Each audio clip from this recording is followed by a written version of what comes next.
Assalamualaikum warahmatullahi wabarakatuh. Perkenalkan, saya Bunga Charunisa dengan NIM 11112404025. Pada kali ini saya akan mengulas kembali mengenai pertemuan kedua dalam mata kuliah Hukum Internasional. Yang dimana pada pertemuan kedua kami membahas mengenai hukum publik dan juga private dalam hukum internasional.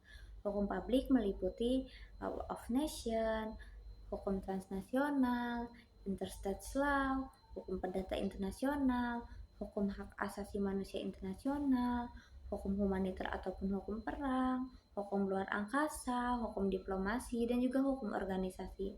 Yang dimana dalam hukum hak asasi manusia internasional ini mengatur kepentingannya publik, contohnya pekerja imigran, diskriminasi yang terjadi, sipil dan politik, serta ibu dan anak.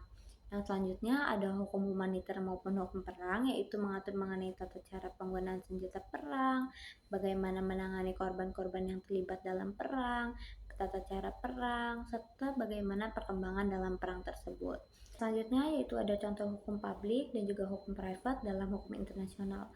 Hukum publiknya yaitu yang mengatur subjeknya yang dijelaskan sendiri dengan John O'Brien, yang dimana subjek hukum internasional yang paling utama adalah negara. Maka di dalam contoh hukum publik internasional ini mengatur tentang pekerja migran yang harus kita lindungi keberadaannya di luar sana.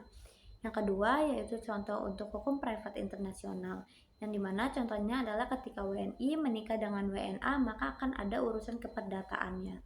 Yang kedua yaitu jika ada transaksi jual beli yang dilakukan, akan tetapi transaksinya dilakukan oleh WNI dengan WNI, akan tetapi barangnya ada di luar negeri, maka hal tersebut akan dipersengketakan apakah hukum yang akan digunakannya.